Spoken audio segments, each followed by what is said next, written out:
जय भीम, नमो बुद्धाय। सत श्री अकाल, वाहेगुरु जी का खालसा, वाहेगुरु जी की फतेह। वाहिगुरु। भाई साहब, मानव बीपीटीवी न्यूज चैनल पर आप सभी साथियों का बहुत बहुत स्वागत है। मैं हूं जगदीश सतनामी।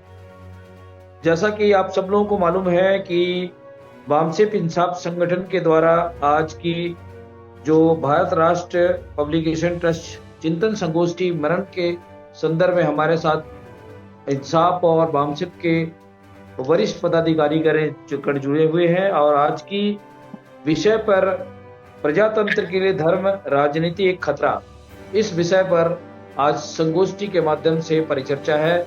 और इस परिचर्चा पर जुड़े सभी साथियों का हम बहुत बहुत स्वागत करते हैं। जय भीम, नमो बुद्धाय। आप सब लोगों को मालूम है कि इस विषय पर बीपीटीवी न्यूज चैनल के माध्यम से समय समय पर हम लोग समाज के विभिन्न मुद्दों पर परिचर्चा लेकर आ रहे हैं। तो आज की इस परिचर्चा के प्रथम सत्र पे मैं अशोक डोंगरे साहब से आमंत्रित करता हूं कि कुंभारे जी आ गए। सर कुंभारे जी आ जी, गए। कुम्हारे सबसे जगदीश। मैं चाहूंगा कि आज के इस विषय पर अपनी बात रखेंगे पंचशील कुम्हारे साहब।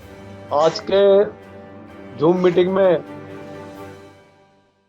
जो राष्ट्रीय अपने विषय है लोकतंत्र संविधान को धर्म राजनीति से खतरा। इस विषय की अध्यक्षता जो कर रहे हैं हमारे माननीय बैचर भाई राठौड़ साहब,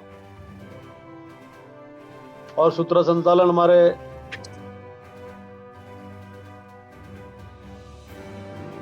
साहब। और आज के विषय के लिए जनाब इकबाल मिर्जा साहब, महासचिव जमात इस्लाम हिंद, बनते विनय बोधी प्रिय महाथेरो नांदेड़, फादर डिस्कोदा माननीय अशोक डोंगरे साहब, पूर्व राष्ट्रीय उपाध्यक्ष बामसेप, बेचर भाई राठौड़ साहब, पूर्व राष्ट्रीय अध्यक्ष बामसेप, जो हमारे एडीजीपी विजेंद्र सिंह साहब, हमारे बीपीडी चेयरमैन आर एस टोके साहब, और बामसेप के राष्ट्रीय महासचिव सोनेकर साहब, और राष्ट्रीय इंसाफ के महासचिव मिलिंद भिंगारे साहब। आज बामसेप और इंसाफ ने जो सब्जेक्ट रखा है लोकतंत्र संविधान को धर्म राजनीति से खतरा, तो साथियों, जो लोकतंत्र को है, संविधान को धर्म राजनीति से खतरा। आज जिस प्रकार देश के अंदर धर्म के नाम पर जो राजनीति चल रही है, धर्म के नाम पर जिस प्रकार माहौल खड़ा हो रहा है,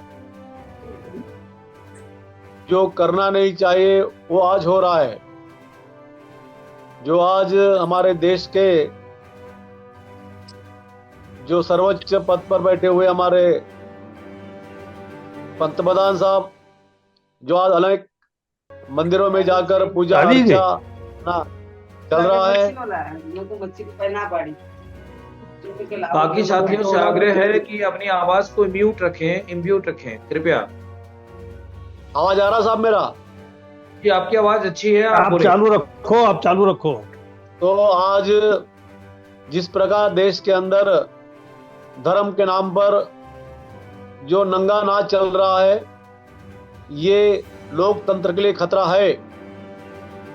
साथियों, जो हमारे देश के पंतप्रधान है, जिन्होंने, हम चाहते इस प्रकार नहीं होना चाहिए, अलग अलग जो हम जिस गद्दी पे बैठते हैं उस वक्त सभी धर्म पंथ सभी एक समान होते हैं, लेकिन आज एक धर्म के नाम पर जिस प्रकार बोलबाला चल रहा है, यह बोलबाला संदेश दुनिया के लिए, समाज के लिए आज अच्छी बात नहीं है। संविधान के लिए, ये लोकतंत्र के लिए खतरा है। मैं यह समझता हूं, जिस प्रकार बाबा साहब ने 25 दिसंबर 27 को मनुस्मृति को दहन किया, जो बाबू साहेब सहस्त्रबुद्धे के हस्ते वो जो विचार थे, वो विचार प्रणाली थी, उस विचार प्रणाली को आज जिंदा रखने का और लाने का प्रयास आज देश में चल रहा है। इसलिए आज हमारा जो लोकतंत्र है, हमारा संविधान है, खतरे में है। आज आप देखते हैं खुलेआम चौड़ाई पर संविधान की प्रतियां पिछले बार जलाई गई थी जंतर मंतर पर। खुलेआम बताने जा रहे हैं कि भाई ये संविधान हमें नहीं चाहिए, अभी संविधान को हमें बदलाना है। तो हम उसको पूछना चाहते हैं कि संविधान में ऐसी क्या खामियां है कि जो बदलाना चाहते वो लोग। जिस संविधान ने इस देश के सभी जातियों को, ऐसा नहीं कि SC ST OBC को, इसी में सब ब्राह्मण हो, क्षत्रिय हो, वैश्य हो, सभी समाज को अधिकार दिया है, स्त्री को अधिकार दिया है, सभी तरफ अधिकार उनको मुहैया किया है। लेकिन इस संविधान ने जो SC ST OBC का जो ग्रोथ हुआ है, वो ग्रोथ उन्हें वो ना उनके जहन में बैठ नहीं रहा है, ऐसा मुझे लगता है। तो वो अभी चाहते हैं मंदिर का मसला सामने लाकर आपस में झगड़े फसाद, मंदिर, मस्जिद, गुरुद्वारा या विहारों के झगड़े फसाद सामने लाकर एक दहशत पैदा कर कर लोगों की जो बोलने की जो भाषा स्वातंत्र था, वो भाषा स्वातंत्र वो खत्म करने जा रहे हैं। आज लोग डरते हैं हम किस प्रकार बात करेंगे। अगर बात करते हैं उनके ऊपर चार्जशीट वो किया जाता है, उसको जल्दी ही उसको हवाले किया जाता है। तो यह जो समाज के अंदर दहशत पैदा हुई है, वो दहशत को हम देखते हुए हमने बामसेब इंसाफ ने एक विषय को एक डिफाइन किया है।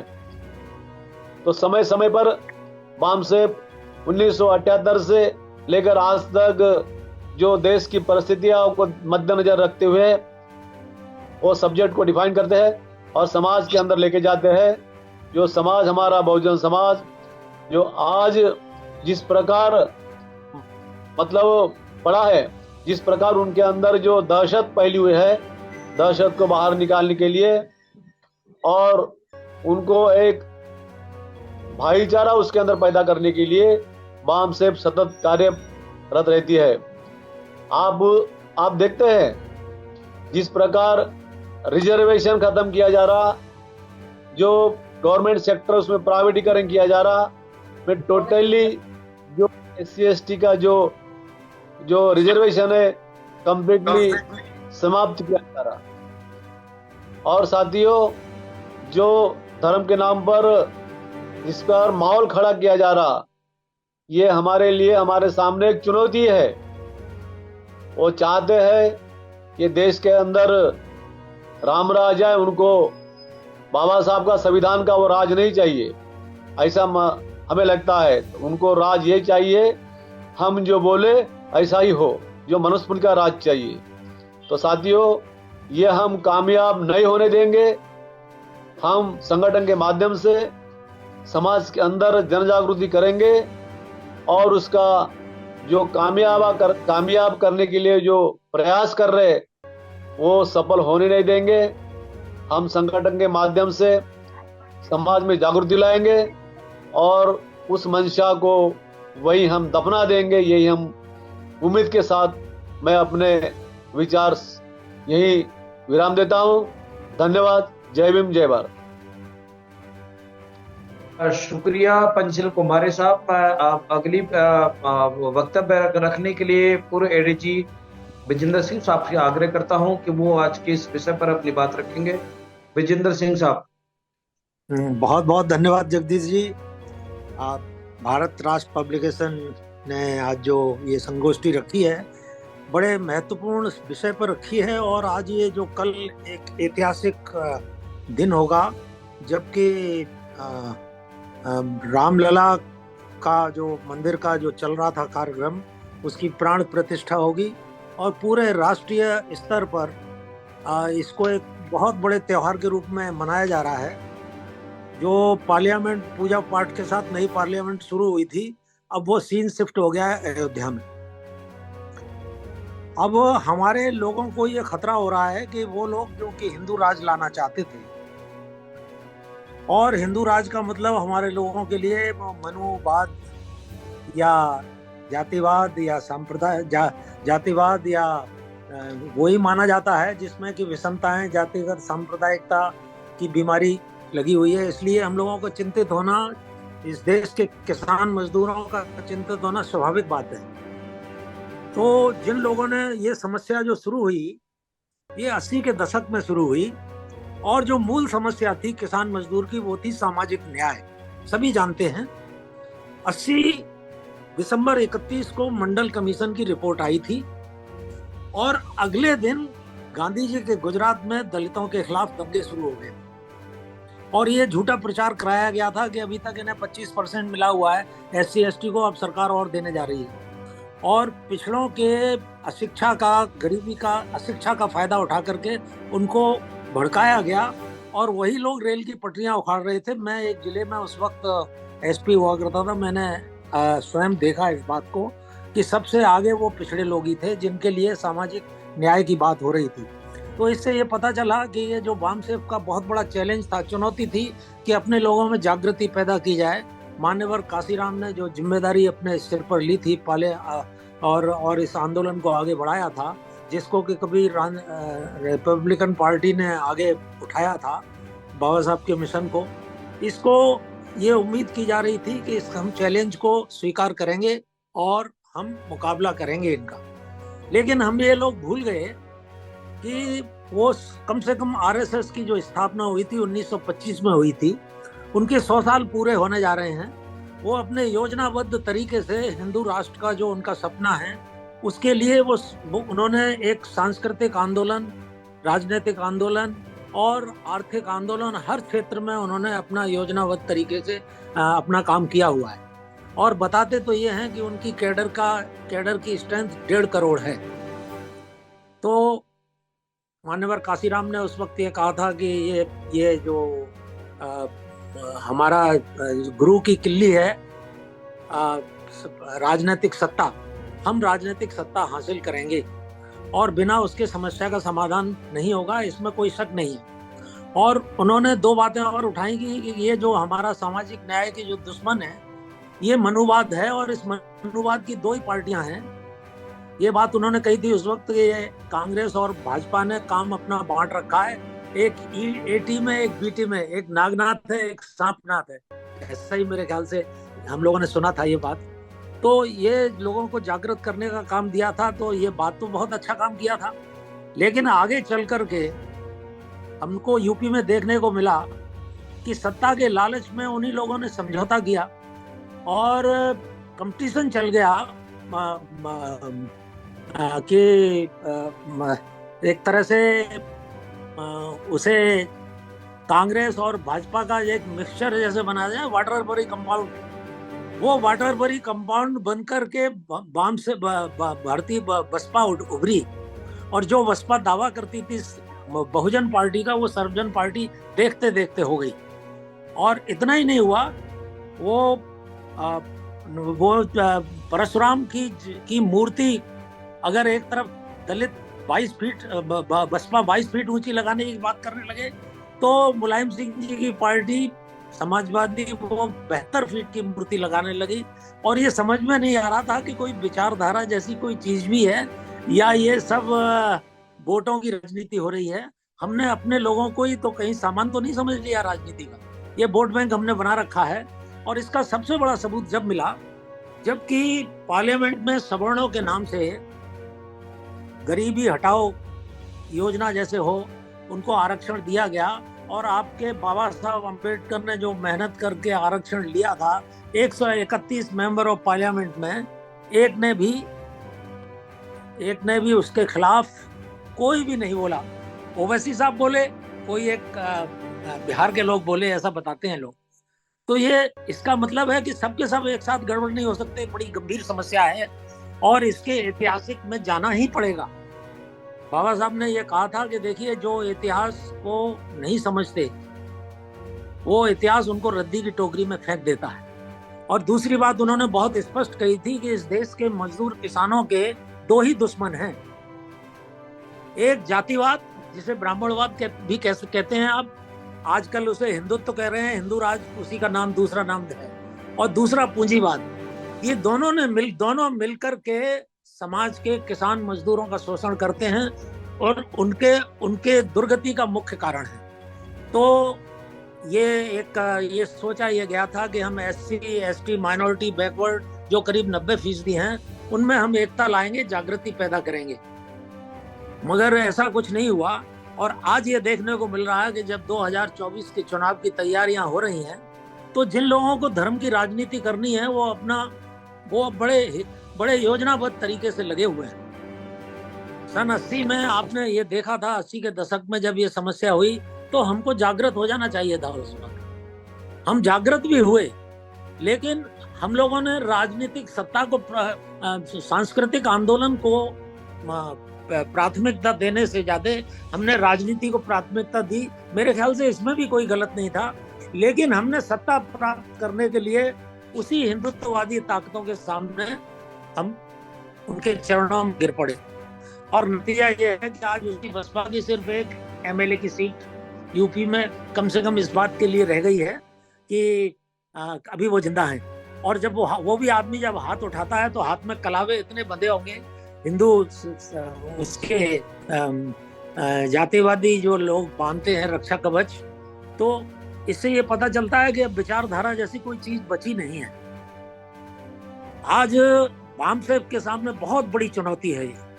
हमने तैयार किया, मान्यवर काशीराम ने ही मायावती को तैयार किया है, आप ही लोगों ने तैयार किया है, कोई बाहर से नहीं आए ये लोग। हमको आत्म निरीक्षण करना चाहिए। और अगर उन्होंने कहा कि एक A टीम है, एक B टीम है, तो आप भी उसके एक मिक्सचर बनकर के तैयार होकर के निकले। और बहुजन समाज पार्टी को लोग मजाक में बहुजन समाज पार्टी कहने लगे कि वो कहने लगे भाई उनको विचारधारा के बारे में जागरूक होना चाहिए था। जिन लोगों को, वो इस बात के बारे में तो जागरूक हैं कि उनको किस जाति के कितने वोट हैं, किस तरह से हम चुनाव में जीत सकते हैं, और उन्हें मुद्दे क्या हैं इसका कुछ पता नहीं है। तो मुद्दा हमारा बड़ा क्लियर है, सामाजिक न्याय का मुद्दा है। सामाजिक न्याय का मुद्दे में हमारे शत्रुओं ने जब मंडल को कमंडल में डालने का संकल्प लिया तो उन्होंने ये बाबरी मस्जिद का उठाया और कहा कि मंदिर वहीं बनाएंगे। कहाँ बनाएंगे? जहाँ मस्जिद है। यानी उसको हिंदू मुस्लिम में कन्वर्ट किया। क्यों कन्वर्ट किया? क्योंकि उसी गांधी जी के उस गुजरात में उन दलितों की मदद के लिए शेड्यूल ट्राइब के लोग भी साथ में आ गए थे। उनको ये लगा कि अगर इतनी बड़ी पिछड़ों की तादाद है, अगर कहीं ये भी आ गए तो हमारा जो एजेंडा है वो जिन लोगों का शोषण करना है, ये गुलाम हमारे हाथ से निकल जाएंगे और सत्ता भी हमारे हाथ से निकल जाएगी। मुझको ऐसा लगता है। तो आज वही चुनौती सबसे बड़ी चीज है कि देखिए 2002 में इसके बाद भयानक दंगे गुजरात में हुए थे। इसके बाद यूपी में 92 में जब 2002 से 10 साल हो चुके थे, बाबरी मस्जिद जब गिराई गई थी 1992 में, तो ऐसा नहीं है किसी ने चोरों की तरह गिराई हो। दिन दहाड़े जब दुनिया के कैमरे लगे हुए थे, जब सारी दुनिया की नजर थी, फौज पुलिस थी, पैरामिलिट्री फोर्सेस थे, तो हमारा संविधान उन लोगों को कितनी सजा दे पाया, हमारी जुडिशरी उन लोगों को कितनी सजा दे पाई, हमारी पार्लियामेंट उन लोगों के खिलाफ क्या कार्रवाई की, बस इतना हमको पता चला कि वही लोग सत्ता में आ गए। तो ये एक बड़ी गंभीर स्थिति है। आज आपको चुनना है, मनुवाद को चुनना है या सामाजिक न्याय को चुनना है। और आप बिना कैडर के, बिना तैयारी के ये सब कुछ नहीं कर सकते। आपको ये बात सही है कि 1924 का जो चुनाव है वो नंबर 1 प्रायोरिटी होना चाहिए। अगर उस चुनाव में बस, मगर इतना मान लीजिए कि अगर आप किसी तरह इंडिया संगठन बना करके और किसी भी तरीके से चुनाव जीत भी गए तो आपको स्टे ऑर्डर होगा। वो एक, जब तक 1.5 करोड़ कैडर का कोई आप जवाब तैयार नहीं करते, प्रशिक्षित कार्यकर्ता, प्रशिक्षित फौज तैयार नहीं करते, इस जातिवाद का, सांप्रदायिकता का, इस भ्रष्टाचार का, इस अपराधी राजनीति के अपराधीकरण का आप मुकाबला नहीं कर सकते। हाँ, ये तो तत्काल की समस्या है। जो लॉन्ग टर्म आपकी प्लानिंग है वो होनी चाहिए किसान मजदूरों की एकता। आपने देखा किसानों का बहुत बड़ा आंदोलन चला था। हमारा दिमाग SC ST माइनॉरिटी में लगा रहा। हम ये लोग भूल गए कि ये जो समस्या है वो शोषण की समस्या है। बाबा साहब ने कहा था कि ये हिंदू धर्म नहीं है, ये शिक्षा से, सत्ता से, संपत्ति से वंचित करने का षड्यंत्र है। और ये वंचित किसको किया गया है? ये असली अगर उनकी जात है वो किसान मजदूर की है। बाकी ये सब नकली आडंबर धर्म के नाम पर लोगों को गुमराह करने के लिए खड़े किए गए हैं। तो बाबा साहब ने कहा था कि अगर ये हिंदू राज कभी आया तो ये देश के लिए बहुत बड़ा अभिशाप होगा, इसकी एकता खंडित होगी। और आज आप देख भी रहे हैं कि इसकी एकता को सारी दुनिया में हम बदनाम हो रहे हैं। अभी मालदीव छोटी सी जगह है, वहां पर उसके नीचे डीगो गार्सिया हुआ करता था, अमेरिका ने अड्डा बनाया था। अब यहाँ पर हमारा बहुत अच्छे वहाँ रिलेशन थे। आज वहाँ चीन के लोग आ गए हैं, हमारे लोगों को वहाँ से बोरी बिस्तर बांधना पड़ रहा है। और हम ये नहीं उनको कोई जवाब दे पा रहे, क्योंकि वहाँ जो मुस्लिम लोगों की संख्या ज़्यादा है। और हमारी इमेज ये बनी हुई है कि हिंदू का मतलब है मुसलमानों का दुश्मन नंबर 1। और ये इमेज ऐसे नहीं बनी है। आपने देखा था कि जब मंडल कमीशन आया था तो अचानक मुसलमानों पर हमले हुए, फिर ईसाइयों पर हमले होने लगे, माइनॉरिटीज पे हमले होने लगे, और जो मुख्य मुद्दा था वो कमंडल में चला गया। तो मैं ज्यादा न कह करके मैं सिर्फ 2 ही बातें कह रहा हूँ आपसे कि 224 का चुनाव सर्व प्रायोरिटी है। स्टे ऑर्डर तो मिलना ही चाहिए, लेकिन अगर आप सफल हो गए तो ये स्टे ऑर्डर होगा। मगर असली आपकी समस्याओं का समाधान लॉन्ग टर्म प्लानिंग पे आपकी पे डिपेंड करता है, जो बामसेफ ने की थी, और उसमें बहुत सारे सुधार की आवश्यकता है। और वो प्लानिंग थी कैडर बिल्डिंग की। और आप कम से कम 1% अपनी 90% का 1% भी टारगेट बना करके उनको प्रशिक्षित करने का, उनको तथ्यों से अवगत कराने का टारगेट नहीं बनाते तो आपके लोगों को गुमराह किया जाएगा। क्योंकि प्रचार तंत्र में प्रोपेगेंडा की बहुत बड़ी शक्ति होती है। आपके शत्रुओं के पास आर्थिक शक्ति है, राजनीतिक शक्ति है, वो झूठा प्रचार रात दिन करते हैं। आप उनकी बात का अपने लोगों को, सच्चाई को अवगत नहीं करा सकते। मैं एक बात और भी कहना चाहता हूं कि आप दिन भर में आपको 20 निर्णय लेने पड़ते हैं जीवन में। जब आदमी निर्णय लेता है तो अगर उसको तथ्यों की जानकारी है तो वो निर्णय सही लेता है, और नहीं तो वो निर्णय हवा में होता है। आपके हिस्टोरिकल फैक्ट्स को नष्ट कर दिया गया है, आपको तथ्यों की जानकारी नहीं है। आप इतनी बड़ी 90% भीड़ को, 1 अरब आदमियों को तथ्यों से अवगत भी नहीं करा सकते, क्योंकि शिक्षा आपके हाथ में नहीं है। लेकिन आप 1% को फैक्ट से अवगत करा सकते हैं, और जब फैक्ट से अवगत होंगे तो वो डिसीजन लेंगे। आप चाहे लोकल कोर्ट हो, चाहे सुप्रीम कोर्ट हो, कोई भी जज सबसे पहले आपसे ये कहता है कि इसके फैक्ट्स क्या हैं। आपके पास फैक्ट ये है कि आप इंडिया में कहीं भी चले जाइए गाँव में, वो बताएंगे सम्राट अशोक का स्तंभ खड़ा होगा तो वो कहेंगे ये भीम की छड़ी है। नालंदा तक्षशिला जैसे विक्रमशिला के खंडर जो हैं उनके बारे में बताएंगे कि ये पांडवों के किले हैं। तो एक योजनाबद्ध तरीके से आपके इतिहास को नष्ट किया गया है। अगर आप अपनी कैडर को भी अपने फैक्ट्स नहीं बताते और सिर्फ कैडर बनाते हैं तो ऐसी कैडर से भी कोई लाभ मिलने वाला नहीं है। क्योंकि जब आप खुद ही कंफ्यूज हैं तो जनता को, आम लोगों को कहाँ तक सच्चाई से अवगत कराएंगे। तो मैं धन्यवाद देता हूँ आपको। आपने बहुत इंपॉर्टेंट टॉपिक रखा है लोकतंत्र के खतरे के ऊपर। और ये धर्म की राजनीति, धर्म तो सत्य होता है, धर्म न्याय होता है, धर्म अहिंसा होता है, धर्म होता है समता का भाव। लेकिन यहाँ धर्म का मतलब वर्ण व्यवस्था, जातिवाद बना हुआ है। तो अगर ये जातिवाद की राजनीति अगर होती है तो ये निश्चित रूप से लोकतंत्र के लिए खतरा है, और हमको सावधान हो जाना चाहिए। और जो 2 बातें मैंने कही है उस पर विचार करना चाहिए। बहुत बहुत धन्यवाद जगदीश जी आपको।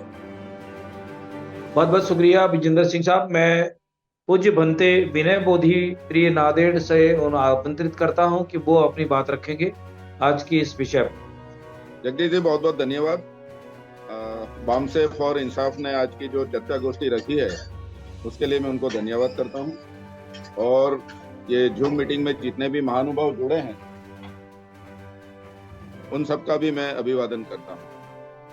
आज का जो विषय है कि लोकतंत्र और संविधान में का धर्म और राजनीति से उसको खतरा है, तो उसको मैं थोड़ा सा अपने तौर पे ठीक करना चाहूंगा। ये राजनीति, जो लोकतंत्र है हमारा और हमारा जो संविधान है, उसको असल खतरा तो जो है वो राजनीति में धर्म के घुस जाने से और धर्म में राजनीति के घुस जाने से, और ये दोनों का संचालन आर्थिक शक्तियों के करने की वजह से जो कुछ है वो हो रहा है। अब कल का दिन हमारे सामने है, 22 जनवरी, पूरा हिंदुस्तान उसको मना रहा है। मेरे ख्याल से ये न्याय पर अन्याय का विजय का जश्न है। जिस राम को ये लोग न्याय प्रिय और सत्य प्रिय बताते हैं, उनका मंदिर अन्याय और असत्य की बुनियादों पर खड़ा किया गया है। ये मंदिर का प्राण प्रतिष्ठा नहीं बल्कि पॉलिटिकल इवेंट है, पूरे हिंदुस्तान की सबसे बड़ी पॉलिटिकल इवेंट है। और इसीलिए आप देखेंगे कि स्कूल कॉलेज ऑफिस सभी में छुट्टी रखी गई है, ताकि सब इसके साथ जुड़ सकें, सभी से देख सके, सभी से मना सकें। जहां तक पूजा और इबादत की बात है, वो तो दिल में होती है, दिल से होती है, उसमें कोई दिखावा नहीं होता। लेकिन ये पूरे देश को दिखाया जा रहा है और पूरे देश को मनाया जा रहा है। और ये सब बनाने में इतनी जल्दबाजी थी हमारे मोदी जी को, अभी तो मंदिर अधूरा है, पूरा बना भी नहीं है। इसके बावजूद इसका उद्घाटन और इसका प्राण प्रतिष्ठा महोत्सव है वो मनाया जा रहा है 2024 के इलेक्शन को सामने रख के। एक शंकराचार्य है अभी मुक्तेश्वरानंद जी, उनका कहना है कि अधूरे मंदिर का जब वो अपूर्ण है, पूर्ण नहीं हुआ है, उसका प्राण प्रतिष्ठा नहीं हो सकता। शास्त्रों के आधार पे वो बताते हैं। उसके आगे वो कहते हैं अपनी बात में कि मोदी इसके लिए समर्थ व्यक्ति नहीं है, उनमें वो योग्यता भी नहीं है। सुब्रमण्यम स्वामी का कहना है कि राम ने सीता के साथ 15 साल वनवास में बिताए, और ये जो प्राण प्रतिष्ठा महोत्सव है वो अपनी पत्नी के साथ बैठकर किया जाना चाहिए। लेकिन हम देखते हैं कि मोदी जी साथ में बैठना तो बहुत दूर है, लेकिन उन्होंने तो उनकी पत्नी का त्याग किया हुआ, पत्नी को त्याग दिया हुआ है, तो बिल्कुल विरोधाभासी नजर आता है। आगे बढ़कर स्वामी मुक्तेश्वरानंद जी कहते हैं, शंकराचार्य है जो कहते हैं कि ओबीसी इसको स्पर्श ना करें। इन्होंने जो स्कीम बनाई थी 5 लोगों की, कि मोदी, योगी, मोहन भागवत और आनंदीबेन, ये सब मिलकर, तो उसमें एक मोदी है वो ओबीसी से हैं, योगी है क्षत्रिय से है, मोहन भागवत है ब्राह्मण है, और आनंदी है वो वैश्य है। तो अभी जो शंकराचार्य उन्होंने कहा कि हम ये राजकीय कार्यक्रम है, ये धार्मिक कार्यक्रम बिल्कुल भी नहीं है और हम इसमें शामिल नहीं होंगे। कांग्रेस दोनों बाजू बहुत कंफ्यूज थी, उनको थोड़ा सहारा मिल गया, थोड़ा बहाना मिल गया कि भाई शंकराचार्य नहीं आ रहे हैं तो हम भी नहीं आएंगे। थोड़ा सा भूतकाल में जाने की जरूरत है, पीछे भी मुड़कर हम देखें कि 1528 में बाबरी मस्जिद बनाई गई थी। सुप्रीम कोर्ट का जो जजमेंट आया है उसको अगर हम लोगों ने ध्यान से पढ़ा नहीं है और बस सोशल मीडिया के माध्यम से हम लोग गलत बातों को सुन रहे हैं और उसका जरिया बन रहे हैं हम लोग। सुप्रीम कोर्ट का जजमेंट में ये कहा गया है कि किसी मंदिर को तोड़ के मस्जिद कभी वहां पर बनाई नहीं गई। ये साफ तौर पे अपने जजमेंट में सुप्रीम कोर्ट कह रहा है कि ऐसा कोई चीज नहीं मिलती कि जिससे मालूम हो कि मंदिर तोड़ के मस्जिद बनाई गई, ऐसा कुछ नहीं, उनका ये कहना है। उससे आगे सुप्रीम कोर्ट कहती है कि ये ताले खुलवाना और मूर्ति रख देना ये बल्कि गुनाहित कृत्य था, ये गुनाह था। ये पूरी चीजें उनने सामने रखी और ये सबके सामने सुप्रीम कोर्ट ये कह भी रहा है कि इसके पास हमारे लिए कोई पुरावे, कोई एविडेंस नहीं है। हम जो निर्णय दे रहे हैं, जो चुकादा दे रहे हैं, वो भावना और आस्था के आधार पर दे रहे हैं। मैं भी लॉ से जुड़ा हुआ हूँ, मैंने भी बीकॉम LLB किया है। कहीं दुनिया में ऐसा कोई नहीं होगा कि आपको जान के हैरत होगी कि इसके अंदर रामलला खुद पक्षकार है। ये केस के अंदर 3 पक्षकार, एक निर्मोही अखाड़ा है और सुन्नी वक्फ कमेटी है और रामलला खुद एक पक्षकार है, यानी 3 पक्षकार है। इलाहाबाद का जब कोर्ट का जजमेंट आया, इलाहाबाद हाईकोर्ट का 2010 के अंदर, तो उन्होंने पहली जो स्कीम रखी थी कि इसको 3 हिस्सों में बांट दिया गया। एक हिस्सा निर्मोही अखाड़ा का, एक मुस्लिम वक्फ को और एक हिस्सा रामलला के लिए। इस तरह से बात रखी। 1991 में place of the religious act ये जब बनाया, उसके अंदर ये बात आई, तो पार्लियामेंट के अंदर ये जब इसको कायदा बनाया गया, उसमें अडवाणी जी और वाजपेयी खुद मौजूद थे वहां पर। उसमें कहा गया कि 1947 की जो यथास्थिति है वो रखी जाए, उसके अंदर कोई वो ना की जाए। लेकिन अब बाबरी मस्जिद के बाद हम देखते हैं एक ज्ञान व्यापी मस्जिद और दूसरी सब मस्जिदों की श्रृंखला पूरी चली है, परंपरा चालू रहेगी, ऐसा देख के नजर आता है। अब ये जो केस है वो कोर्ट में लड़ना चाहिए, स्पोर्ट की जगह ये सड़कों पे, मोहल्लों में और बाजारों में लड़ा गया, ये सब हम जानते हैं। अब हमें ये भी देखना है कि प्राण प्रतिष्ठा का कल जो प्रोग्राम है वो हो जाएगा, उसका उद्घाटन हो जाएगा। उसके बाद ये लोग रैलियों में निकलेंगे, पूरा इसका क्रेडिट लेंगे और रैलियों में निकल के क्या कुछ हो सकता है इसका हमको अंदाजा हम आसानी से लगा सकते हैं। हिंदुस्तान में राम मंदिर के नाम पे सतत ध्रुवीकरण किया गया है और किया भी जा रहा है। अब हमको बहुत सोच समझ कर आगे काम करना है, कोई ऐसी गलती ना हो जाए जिनसे इनको शक्ति मिल जाए। मीडिया की जाल और मीडिया की चाल में भी हमें नहीं आना है। मोदी संविधान के मुताबिक सरकार को चलाने में बिल्कुल निष्फल रहे हैं, नाकाम रहे हैं। अल्पसंख्यक जो है, दलित है, किसान है, जवान है, सभी उनके उसमें त्रस्त रहे हैं, सभी का बलिदान दिया गया है। मोदी के राज में हम देखें कि गौ पूजन की बात हो रही है और गौ हत्या में बीफ एक्सपोर्ट के अंदर नरेंद्र मोदी के आने के बाद इंडिया फर्स्ट नंबर पे एक्सपोर्ट के अंदर। तो ये हर चीज को अपने तौर पे वो कर सकते हैं। बस कहना तो यही है कि हम इनसे भी कुछ हमको सीखना पड़ेगा कि 1853 से 1853 से 2023 तक मुसलसल इन्होंने राम मंदिर की जो मुहिम है उसको चलाए रखा, लोगों के जहनों में उसको बिठाया, यहाँ तक कि लोगों को अंधभक्त बनाते रहे और सिस्टम में हर तरह के विभाग के अंदर ये लोग घुस गए, चाहे वो पुलिस तंत्र हो, चाहे वो न्यायालय हो, कोई चीज ऐसी बाकी नहीं कि जिनमें इनके लोग न उसमें वो आ गए हो। यही चीज हमको भी सामने वो करना है कि ये जब गलत चीज, असत्य को, अन्याय को इतने जबरदस्त तरीके से मीडिया के सहारे से और अपनी शक्ति के बल पे फैला सकते हैं, तो हम लोग को भी हमको वो करना चाहिए कि हम संविधान के प्रति, अंबेडकर विचारधारा के प्रति अपनी भावनाओं को प्रकट करते हुए, देश में प्रगति और विकास की बात करते हुए, तोड़ने की नहीं बल्कि जोड़ने की बात करते हुए हमको भी पूरे उसको लेकर, जैसे अभी साहब ने कहा 90% लोग हैं, तो अंबेडकर जी की वो बात मुझे फिर याद आती है कि शिक्षित बने, संगठित बने और संघर्ष करें। तो ये सिर्फ विरोध करने की बात नहीं है। अभी तक मैंने देखा कि अल्पसंख्यक हो या दलित समाज हो या आदिवासी समाज हो, सिर्फ नेगेटिव वो काम करते रहे। हमारा इलेक्शन में भी नेगेटिव ही वो रहता था कि बीजेपी हारनी चाहिए, बस इसके अलावा हमारे पास कोई मुद्दा नहीं था, हमारे पास कोई ऐसा मंसूबा, कोई ऐसा प्रोग्राम पॉलिसी नहीं था कि जिसके हम खुद का वो बना सके। ऐसी कोई चीज नहीं थी हमारे पास। अब हमको अब तो कह रहा जा रहा है कि सतयुग आएगा, राम युग आएगा, मनुवाद आने की बात कही जा रही है, लेकिन मुझे इससे भी कोई वो नहीं लगता। हिंदुत्व, मनुवाद और ये इसके अंदर कुछ है नहीं।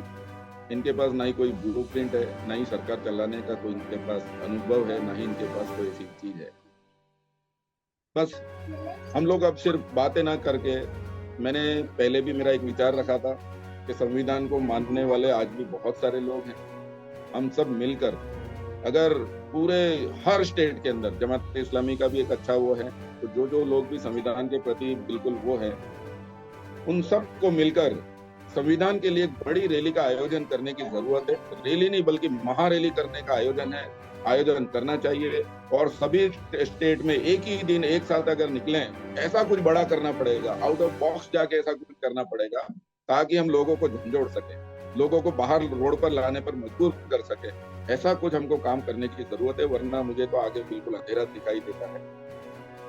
जीत तो हमेशा सच्चे की होती है, ये मैं मानता हूँ, लेकिन उसके लिए संघर्ष करना जरूरी है। संघर्ष नहीं करेंगे तो आगे कोई बात नहीं बनेगी। तो इसी बात के साथ मैं मेरी अपनी वाणी को विराम देता हूँ और दुआ भी करता हूँ कि हम सब मिलकर, जितने भी पीड़ित है, शोषित है, जितने भी ओबीसी अल्पसंख्यक हैं, ये सब मिलकर हम अच्छा प्लानिंग करें और आगे हम संघर्ष में रहें, यही दुआ है। माननीय डोंगरे साहब को मैं रिक्वेस्ट करता हूँ कि अपनी बात रखें। माननीय डोंगरे साहब। जय भीम साथियों, मैं सबका नाम तो नहीं ले सकता क्योंकि ये जूम मीटिंग है, इसमें समय कम रहता है। अभी कुछ वक्ताओं ने यहाँ पर बात की, मुझे उनके ऊपर तो कमेंट नहीं करना है, लेकिन मैं हमेशा ये सोचते रहता हूँ हमेशा कि भाई जो नेता लोग हैं, जैसे कि कांग्रेस के भी लोग हैं, संविधान में इंडिया दैट इज भारत, ऐसा बाबा साहब का फर्स्ट लाइन है संविधान में, लेकिन ये लोग हिंदुस्तान क्यों बोलते हैं आज तक मेरे समझ में नहीं आया। मतलब अभी भी इन लोगों के दिमाग में अभी भी ये धर्म के ऊपर देश का बंटवारा हुआ है, अभी भी दिमाग में है। अभी आज का जो सब्जेक्ट है, प्रजातंत्र के लिए धर्म राजनीति एक खतरा, प्रजातंत्र के लिए धर्म राजनीति एक खतरा, ये सब्जेक्ट भारत राष्ट्र पब्लिकेशन ट्रस्ट ने बहुत बढ़िया सब्जेक्ट रखा है। उसकी वजह यह है कि कल हम सब लोगों के प्राण चले गए थे, तो हमारे दिल में वो प्राण बिठा रहे हैं हमारे मोदी जी। तो अभी मतलब बाकी सब लोगों के प्राण निकालेंगे और वो राम लला के इसमें भी प्राण डालेंगे। अभी जैसा कि इकबाल साहब ने और विजय साहब ने बताया कि बहुत अंधेरा है, अंधेरा आने वाला है, ऑलरेडी अंधेरा आया है, संघर्ष तो हमें करना है। अभी थोड़ा अगर हम इतिहास में जाते तो दो सब्जेक्ट है, कि धर्म में राजनीति और राजनीति में धर्म। आज तक जो पूरी दुनिया में जो भी चला है वो राजनीति में धर्म आया था।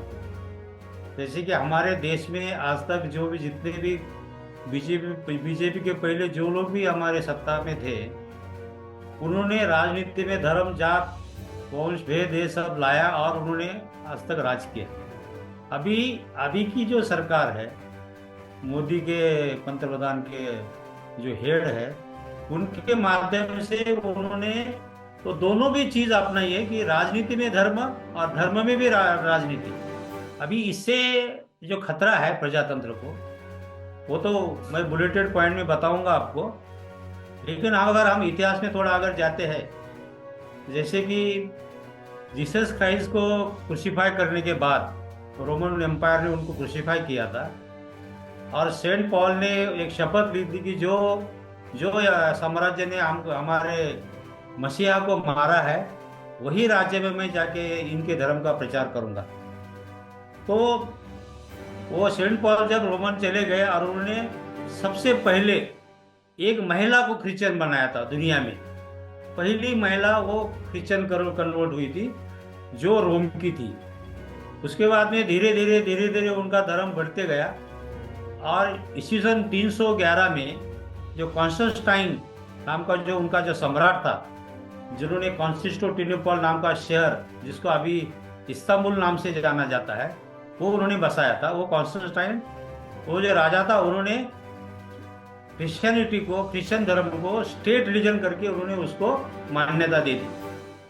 उसके बाद में 7वीं सेंचुरी में जब मुसलमान धर्म सामने आया पैगंबर साहब के कारण, तो उसके बाद वो पैगंबर साहब चले जाने के बाद जब खलीफा राज सत्ता में आया, तो करीबन 1400 साल एक क्रूसेड चला, धर्म युद्ध चले क्रिश्चियन, जू और मुसलमान के। उसमें करोड़ों लोग मर गए उसमें। उसके बाद में जब क्रिश्चियनिटी का बोलबाला जब यूरोप में चला, तो राजा के ऊपर उनका धर्म का आदमी बैठता था और जो पोप जो है वेटिकन सिटी, अभी जो वेटिकन सिटी है रोम के बाजू में, जो इंडिपेंडेंट स्टेट है अभी, वहाँ का जो पोप है वो जो आदेश देता था वो हर राजा को मानना पड़ता था। अभी हमारे देश में भी वही आने वाला है।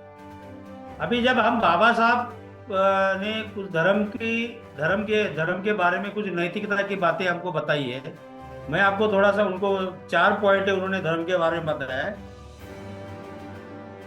डॉक्टर बाबा साहब ने सच्चे धर्म की 4 मुख्य विशेषताएं होती है ऐसा बताया। समाज की एकता के लिए कानून और नैतिकता की स्वीकृति होनी चाहिए। दोनों के बिना समाज टुकड़ा टुकड़े हो जाएगा। सभी समाजों में कानून का बहुत बड़ा थोड़ा सा भाग होता है। विघटनकारी तत्वों को नियंत्रण में रखना कानून का मुख्य कार्य होता है, लेकिन तथा धर्म को नैतिकता के रूप में समाज के शासन का मुख्य सिद्धांत होना चाहिए। ये पहली उन्होंने अच्छे धर्म की कसौटी बताई है। धर्म को विज्ञान के अनुकूल होना चाहिए। इसका मतलब है यदि धर्म को वास्तविक ढंग से कार्य करना है तो उन्हें बुद्धि के अनुरूप होना चाहिए। बुद्धि या तर्क विज्ञान का दूसरा नाम है। नैतिकता के सिद्धांत के रूप में तीसरा, धर्म को एक और बात स्वीकार होनी चाहिए, धर्म के लिए यही आवश्यक नहीं है कि उसके नैतिक सिद्धांत हो, उसे मौलिक दृष्टि से स्वतंत्रता, समानता और भ्रातृत्व मतलब बंधुभाव के सिद्धांतों का परिपालन करना चाहिए। जब तक कोई धर्म इन सिद्धांतों को स्वीकार नहीं करता, उसका भविष्य अंधकारमय हो सकता है। धर्म को निर्धनता की अवस्था को, पवित्र स्थिति को मानना नहीं चाहिए। जिसके पास धन नहीं है, यही उसका परित्याग कर दे तो बहुत अच्छा है, लेकिन निर्धनता स्वतः अच्छी व्यवस्था नहीं कही जा सकती। निर्धनता को अच्छी या शुभ व्यवस्था घोषित करना, धर्म को अपराध तथा अशुभ करने के लिए प्रोत्साहित करना है, इस पृथ्वी को नर को समान बनाना है। ये बाबा साहब ने बुद्धा के ऊपर जो उनका जो भाषण था उसके ऊपर ये बातें बताई थी। अभी ये जो 4 कसौटियां है, उसमें मेरे हिसाब से हम लोगों को मालूम है कि उसमें कौन सा धम्मो बैठता है, बाकी कोई उसमें धम्मो बैठता नहीं है। लेकिन अभी ये हो गई इतिहास की बातें, लेकिन अभी क्या चल रहा है कि संविधान जो हमारा जो प्रजातंत्र है, संविधान के ऊपर चलता है। अगर खतरों की अगर बात अगर हमको करना है कि ये प्रजातंत्र को अगर खतरा है, तो उसको अगर बुलेटेड पॉइंट में बताया अगर जाना चाहिए, तो मैं कुछ बुलेटेड पॉइंट आपको बताता हूँ, क्योंकि जूम मीटिंग में समय बहुत कम रहता है, बाकी के आने वाले हमारे जो वक्तागण है उनको समय नहीं मिलता। जो हमारे देश में जो धर्म की राजनीति जो आ रही है, उससे क्या होने वाला है कि उससे विषमतामय समाज बनेगा। परलोकवाद, आत्मा, कर्मकांड, पुराने जो जितने भी गुरुकुल शिक्षा पद्धति ये सब आने वाली है। हम सबको लाचार और गुलाम बनाया जाएगा। अल्पसंख्यक को वहां पर कुछ जगह नहीं रहने वाली। जैसे कि हमारा संविधान संसदीय प्रणाली को चाहती है, लेकिन ये जो धर्म की राजनीति है वो अध्यक्षीय प्रणाली रहेगी। शायद कोई धर्मगुरु शायद हमारे देश का अध्यक्ष बन सकता है कुछ दिनों के बाद।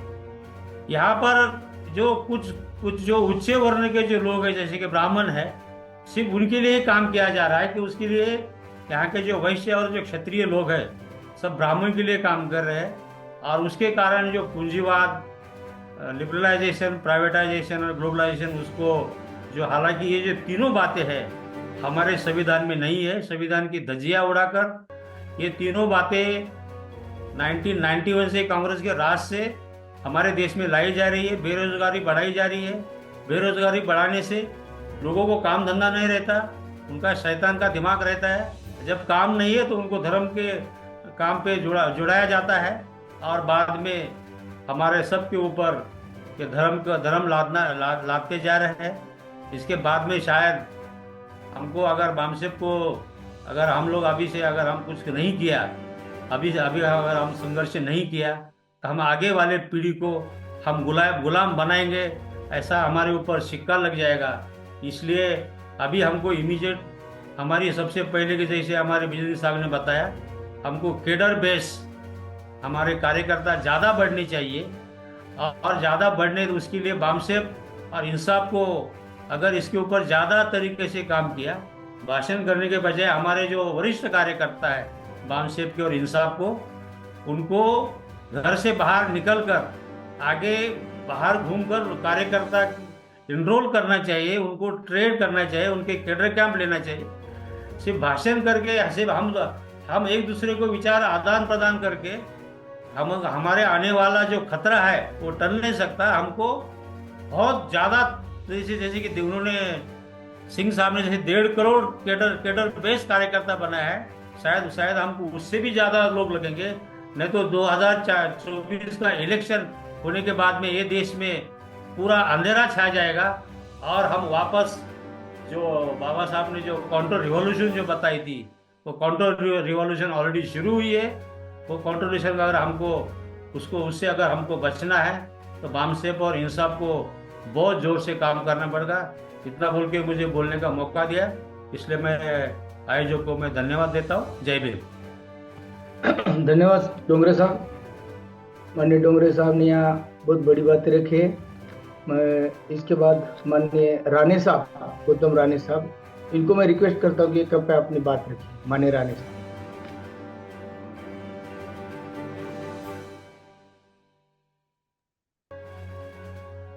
सभी साथियों का फिर एक बार अभिनंदन। तो काफी देर से बैठा इस उद्देश्य से था कि आज की, जैसा कि हमारे सभी वक्ताओं ने यह बात रखी है कि बड़ी गंभीर चर्चा चल रही है। To be very frank, being frank, I am hopeless. इस गंभीर चर्चा में समस्याओं पे चर्चा हुई, एक दूसरे की जानकारियां साझा करने की कोशिश की गई कि कौन कितना ज्ञानवान है। अभी हमारे इकबाल साहब भी कह रहे थे, जब उन्होंने शुरुआत ही की तो उन्होंने कहा कि पूरे देश के हिंदुस्तान ने धर्म स्वीकार करना शुरू कर दिया। हमें समझ में नहीं आ रहा कि वो चर्चा तो कर रहे थे भारत के संविधान की, तो संविधान के किस आर्टिकल में हिंदुस्तान लिखा गया है पता नहीं, कहां से पढ़ के आते हैं, कहां से पढ़ के नहीं आते हैं। अक्सर हम समस्याओं पे चर्चा करते हैं और जब भी समस्याओं पे चर्चा करते हैं उसके निदान पे कभी चर्चा नहीं करते, और हमेशा हम कोशिश ये करते हैं कि जो राजनीतिक दल हैं वही कुछ ना कुछ कर गुजरे। यह भी हमें आपको तय करना है कि जब तक सामाजिक जड़ें मजबूत नहीं होती, राजनीति में थोड़ी देर के लिए आपको मौका मिल जाता है और फिर वो मौका छीन लिया जाता है, या हम लोग इतने मस्तीखोर हैं कि उस मौके को गंवा देते हैं। हमारे साथ भी वही हुआ। प्रश्न ये उठता है कि हमारे देश में रॉयल्टी सिस्टम आप सभी को पता है, इंटेलेक्चुअल प्रॉपर्टी राइट के तहत हमें रॉयल्टी मिलती है। जब हम कोई किताब लिखते हैं तो प्रकाशक हमें तब तक रॉयल्टी देता रहता है जब तक वो किताब पूरी तरह डिमांड में होती है, या हमारे बुक से कोई पाठ्यक्रम ले लिया जाता है, कोई चैप्टर ले लिया जाता है, उससे किसी पाठ्यक्रम में डाल दिया जाता है, तो उस पाठ्यक्रम में जब तक सम्मिलित रहता है तब तक हमको रॉयल्टी मिलती रहती है। ठीक उसी तरह से डॉक्टर अंबेडकर, बाबा साहब डॉक्टर अंबेडकर का जो रिजर्वेशन पॉलिसी है वो भी रॉयल्टी का काम करती है। लेकिन अंतर यह है, कुछ रॉयल्टी के साथ पेनलाइज करने का एक प्रोविजन निर्धारित है। अगर आप रॉयल्टी नहीं देंगे तो आप उनके ऊपर मुकदमे कर सकते हैं, प्रकाशक को रॉयल्टी देनी पड़ेगी या बंद करना पड़ेगा। लेकिन जो रिजर्वेशन का लाभ लेने वाले लोग हैं उनके ऊपर पेनलाइज करने का कोई प्रोविजन नहीं है, और जब तक पेनलाइज करने का प्रोविजन नहीं होता, हम आप अपने कितने जिम्मेदारियों के प्रति या पे बैक टू सोसाइटी का जो कॉन्सेप्ट है कितने जिम्मेदार हैं वो आप समझने की जरूरत है। मोर देन 1 करोड़ एम्प्लॉइज हैं जिन्होंने रिजर्वेशन का लाभ लिया है, और वो एम्प्लॉय अगर ये तय कर ले कि हम लोग 500-500 रुपया जमा करेंगे, जैसे बामसेफ आप लोगों ने बनाया बहुत अच्छा संगठन, उस बामसेफ के जरिए ही 500-500 रुपया हर महीने आप जमा करना शुरू करें, हम ये मानते हैं कि 60% लोग डिफॉल्टर हो जाएंगे। 40% लोग अगर आपके साथ खड़े होते हैं तो 200 करोड़ रुपया होता है। एक एवरेज हमने माना। बहुत सारे लोग ऐसे भी होंगे जो 500 की बजाय 5000 दे सकते हैं, बहुत सारे लोग ऐसे होंगे जो 500 की बजाय 100 दे सकते हैं। 200 करोड़ रुपया होता है महीने का, और 5 महीने में 1000 करोड़ रुपया। 1000 करोड़ रुपया लगा करके जब आप यूनिवर्सिटी की स्थापना करेंगे, एक्सीलेंस इंस्टीट्यूशन का दर्जा मिलेगा, और जिस समय आप यूनिवर्सिटी खड़ी करना शुरू कर देंगे, जो आज रोना रो रहे हैं कि हमारे बच्चों का एडमिशन नहीं हो पा रहा है, शिक्षा महंगी की जा रही है, और तमाम समस्याओं को लेकर के आप रोना रो रहे हैं। जब यूनिवर्सिटी होगी तो मेडिकल कॉलेजेस आपके होंगे, इंजीनियरिंग कॉलेज आपके होंगे, IITs आपके होंगे, IIMs आपके होंगे, और आप कल्पना करिए तो फिर आपके पास हैंड्स की कमी पड़ेगी जिनको आप रोजगार दे पाएंगे। जय भीम के नाम से अभिवादन आपने किया, आप माइनॉरिटी इंस्टीट्यूशन का दर्जा लीजिए और उसमें 50% तो आप अपने जो बुद्धिस्ट लोग हैं 50% तो आप उनको सीधे के सीधे जॉब भी दे सकते हैं, एडमिशन भी ले सकते हैं। बाकी बचा 50%, उस 50% में रिजर्वेशन अप्लाई होता है। कहने का मतलब यह है कि 80% आपके इंस्टीट्यूशन में तकरीबन 80% लोग आपके अपने होंगे, बट इस दिशा में काम नहीं किया गया। हम आप बड़े आराम से एक दूसरे पे थोपने की कोशिश करते हैं, अपनी जिम्मेदारियों को कभी भी निर्वहन करने की कोशिश नहीं करते। ब्रिजेंद्र सिंह साहब बैठे हैं, बड़ी अच्छी बात कर रहे थे, लेकिन इन्हीं से पूछा जाए कि जब यूपीएससी का एग्जाम आप तैयारी कर रहे थे तो आपने ये मान लिया था कि 2 साल तक मुझे एक कमरे के अंदर बंद रहना, कुछ देर के लिए निकलना है, बाकी 2 साल के लिए बंद रहना। और जिसने भी 2 साल के लिए पूरा टाइम दे दिया, यकीन मानिए वो एग्जाम क्रैक करके आया। और इतने बड़े सत्ता परिवर्तन के लिए, अब व्यवस्था परिवर्तन के लिए, चाहे सामाजिक परिवर्तन की बात हो या आर्थिक मुक्ति आंदोलन की बात हो, उसके लिए ईमानदारी से हम आपको तय करने की जरूरत है कितना टाइम पे कर रहे हैं। और जब हम टाइम नहीं पे कर रहे हैं तो अपेक्षाओं से काम नहीं चलता, उसके लिए प्रतिबद्धता प्रदर्शित करने की जरूरत पड़ती है। हमारे तमाम महापुरुषों ने एक ही बात कही, मनसा वाचा कर्मणा, मन से, वचन से और कर्म से हमें प्रयास करना है। और हम अगर ईमानदारी से बात करें तो मन हमारा कहाँ है ये हम जानते हैं। कर्म में हमारे जंग लग गया, अगर ये शब्द हम प्रयोग करें तो कोई अतिरंजनापूर्ण बात नहीं कर रहा। वचन से परिवर्तन करने की कोशिश कर रहे हैं और वचन से कभी परिवर्तन नहीं हुआ करते। वचन से केवल कथाएं सुनाई जाती हैं, चाहे जिसकी भी कथाएं सुनाई जाए। जहां तक बात अभी आ रही थी, छोड़ दीजिए प्राण प्रतिष्ठा करने की बात। वो उनके जितने भी आइकॉन हैं वो काल्पनिक हैं, फिक्शनल है। और जो भी फिक्शनल चीज होती है उसको स्थापित करने के लिए उन्होंने मान लिया है कि एक झूठ को इतनी जगह बुलवाओ, इतनी बार बुलवाओ और इतने मुंह से बुलवाओ कि वो सच से भी ज्यादा सच प्रतीत होने लगे। और हम सच के लिए क्या कर रहे हैं? अभी बात आई कि अगर हम आवाज उठाएं तो हमें अंदर कर दिया जाएगा। अगर अंदर कर देने के लिए या अंदर को होने से आखिर हम कब तक बचते रहेंगे? आज नहीं कल तो हमें अंदर जाने की और इस बड़े पैमाने पे अंदर जाने की एक रणनीति बनानी पड़ेगी कि देश में जितने भी जेल हैं वो छोटी पड़ जाए। कोई तो सीमा होगी निर्धारित करने की। एक जो देश में जितने भी जेल बने हैं, क्या क्षमता होगी उनकी? 2 करोड़, 4 करोड़, 5 करोड़, 10 करोड़, 20 करोड़ लोगों को जेल के अंदर डालने की। लेकिन यह सच है, वैचारिक क्रांति की जब लड़ाई होती है, मानवर कांसरे ने जब शुरू किया था, आप सब बेहतर जानते हैं कि 1992 में जब विध्वंस हुआ था बाबरी मस्जिद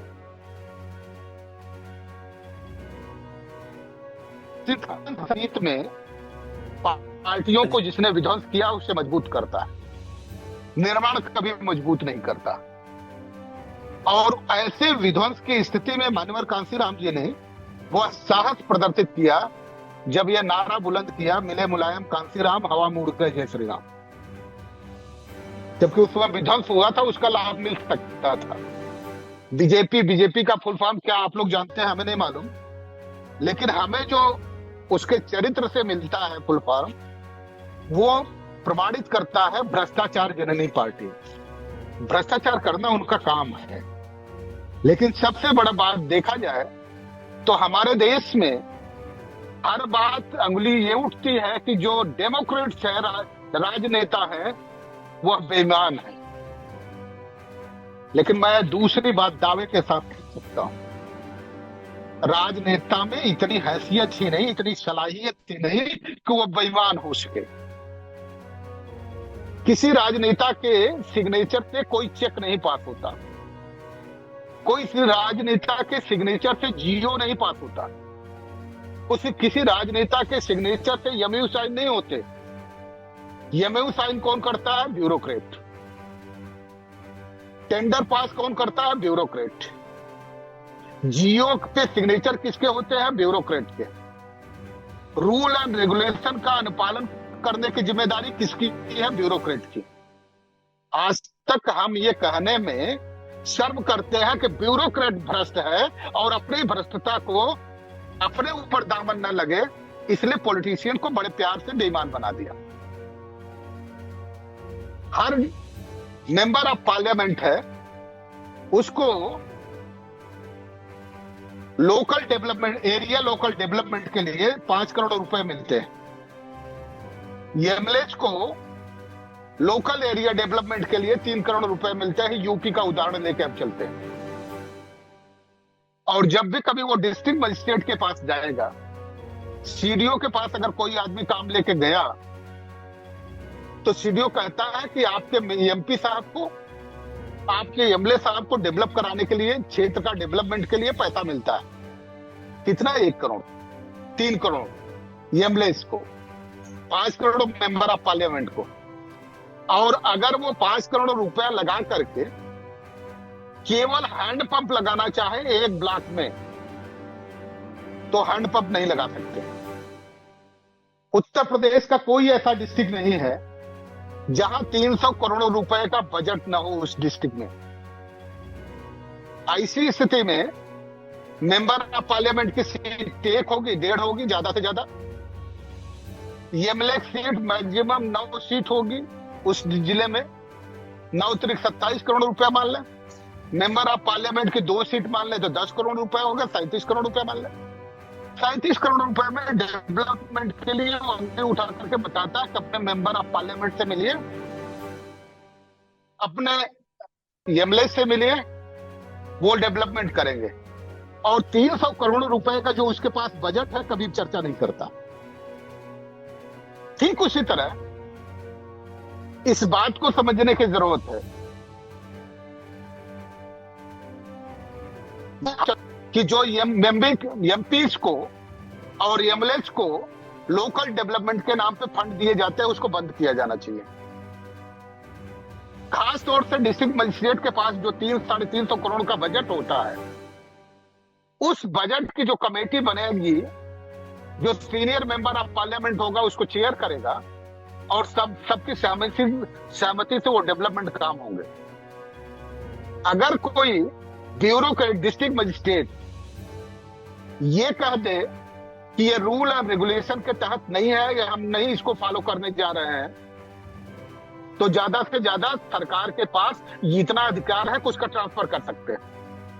और दूसरा भी डिस्ट्रिक्ट मजिस्ट्रेट आ जाए, वो भी कहे कि रूल के तहत नहीं है, हम नहीं करेंगे, आपकी बात नहीं मानेंगे, चलिए मान लिया, उसका भी ट्रांसफर कर देंगे, तीसरे का भी ट्रांसफर कर देंगे।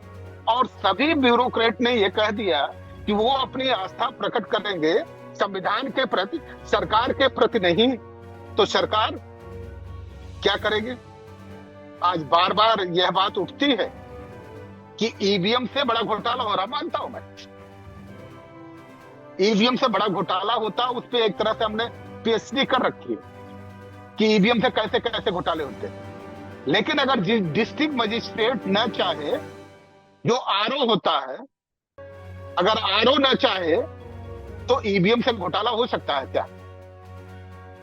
जितने प्रतिनिधि हैं वहां, जितनी पार्टी के लोग प्रतिनिधि हैं, डिस्ट्रिक्ट मजिस्ट्रेट सबको बुला करके ये बोला कि फला फला फला फला नंबर की ईवीएम मशीनें इस बूथ पे, इस बूथ पे, इस बूथ पे, इस बूथ पे जा रही है, और ठीक वही जमा कराई जाए और वहां से रिपोर्ट आए कि फला फला ईवीएम जमा हो गई है, तो आप समझिए इतने बड़े पैमाने पे घोटाला नहीं हो सकता। आप सब जानते हैं कि Bharat electronic limited, electronic corporation of India limited, 2 ही है जो ईवीएम बनाती है, और दोनों ये कहती हैं कि 647 करोड़ रुपए का ईवीएम उन्होंने बेचा। इलेक्शन कमीशन ऑफ इंडिया कहता है कि 525 करोड़ रुपए का हमने ईवीएम खरीदा है, तो 127 करोड़ रुपए का ईवीएम किसने खरीदा फिर? क्योंकि कभी ये जो जिनोर प्रश्न है, उन जिनोर प्रश्न पे हम चर्चा नहीं करना चाहते और प्लानिंग नहीं करना चाहते, और जब तक प्रोग्रामिंग नहीं करेंगे तब तक हम आगे नहीं बढ़ सकते। प्रोग्रामिंग हमारी होनी चाहिए। हम सब जूम मीटिंगों पे बैठ करके यही देख रहे हैं कि वाणी विलासिता के अलावा आगे बात कोई नहीं बढ़ रही। जब तक प्रोग्रामिंग नहीं होगी, प्लानिंग नहीं होगी, उस पर एग्जीक्यूशन नहीं होगा, nothing is going to be changed, कुछ भी नहीं बदलने वाला। इसलिए अगर हम लोग समय अपना यहां दे रहे हैं तो इस बात को समझने की जरूरत है कि टीम बनाना है, ऐसी टीम नहीं, T for trend, E for energetic, A for armoured, M for militant. संघर्ष तो हमेशा चला। बार बार आप उदाहरण देते हैं कि 1 जनवरी 1818 को मात्र 499 महार और एक मातंग ने मिलकर के 28,000 पेशवाओं को काट डाला। क्यों काट डाला? क्योंकि उन 500 में 499 महार और एक मातंग को अपने अस्तित्व का खतरा उत्पन्न हो गया था, और अस्तित्व से बड़ा कोई खतरा नहीं होता। जिस दिन अपने अस्तित्व पे हम आप खतरा मान करके संघर्ष करना शुरू करेंगे, यकीन मानिए सफलता हमारे आपके कदम ही चूमेगी, दूसरे के कदम नहीं चूमेगी। प्रतिबद्धता पूर्ण कर्मठता जब तक प्रदर्शित नहीं की जा सकती तब तक परिणाम नहीं आने वाला।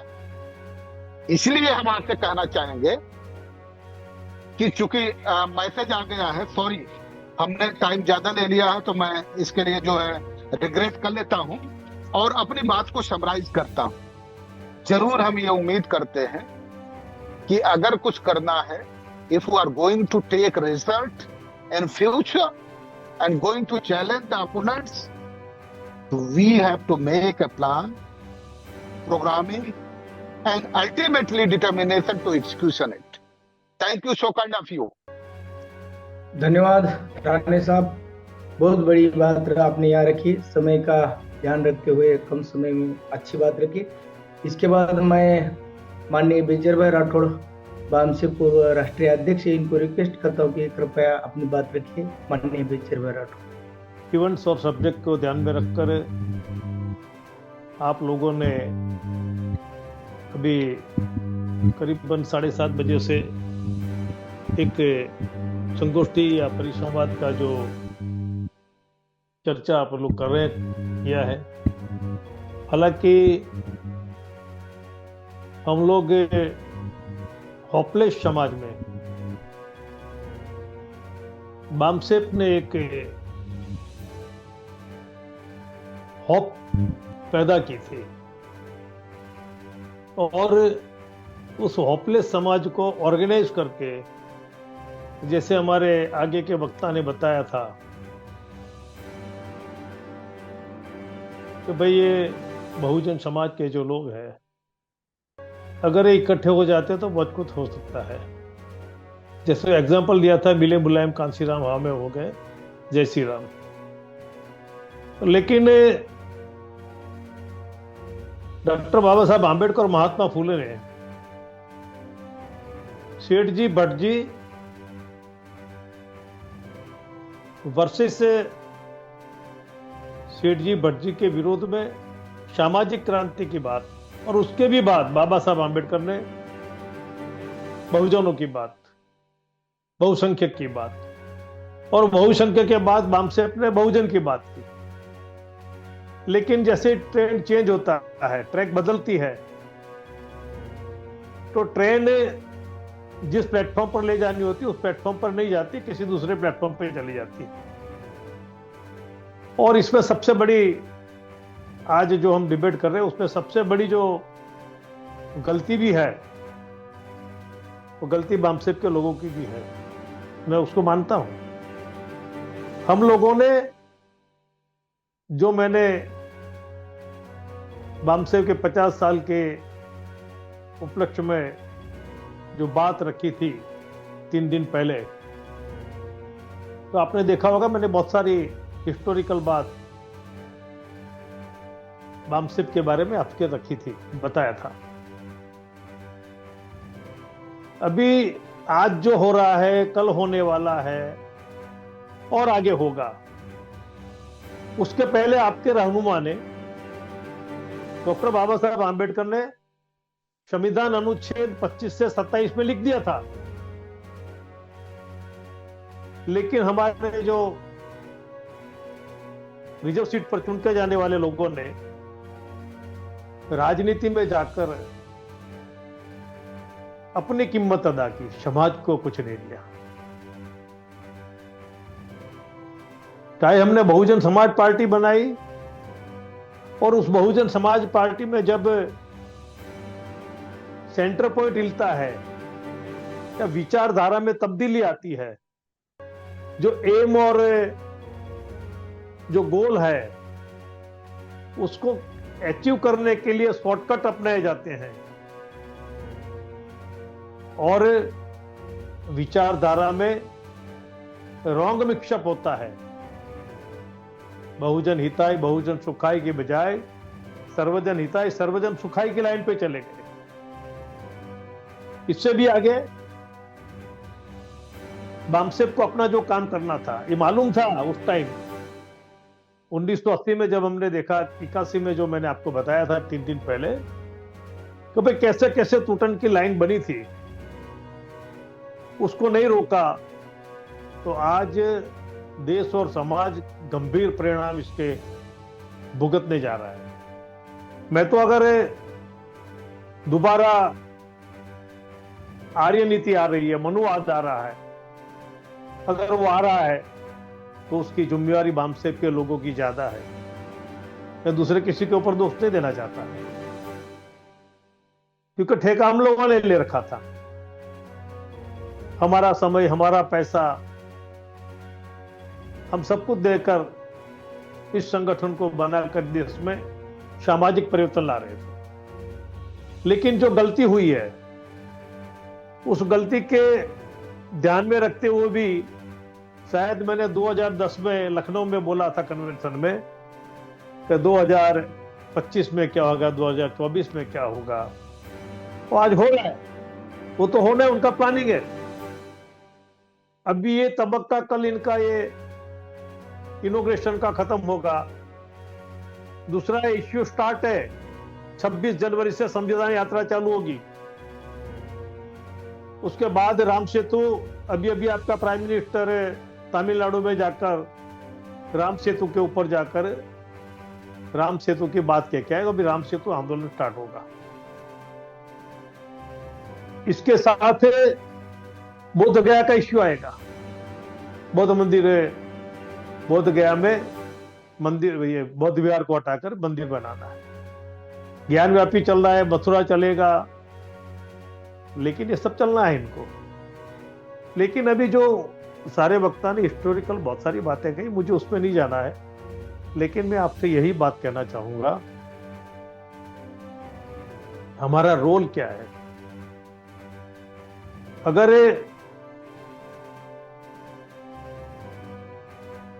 आग लगती है तो उसको बुझाने के तौर तरीके, उसके अंदर रहने वाले लोग, उसकी प्रॉपर्टी, उसका पैसा, हम उनमें से किसको बचाएंगे। अभी ये देखो, ये 16 भड़का है, लेकिन इतना भी 16 नहीं है जिससे बहुजन समाज जल सके। लेकिन सबसे बड़ी कम नसीबी या सबसे बड़ी जो गलत धारणाएं समाज में, देश में जो बनाई जा रही है, वो हमारे अनार्य लोगों की जो लड़ाई हजारों साल पूर्व जो थी, आर्य अनार्य की लड़ाई, आज नए रंग में हिंदुत्व के नाम पर इस देश में लाई जा रही है। और ओबीसी और एससी एसटी के काफी लोग इसमें शामिल होकर इसको बड़े पैमाने पे चढ़ बढ़कर इसको सहयोग करेंगे, तो कर रहे हैं। अभी इसको रोकने के लिए आपके पास अभी और भी समय है।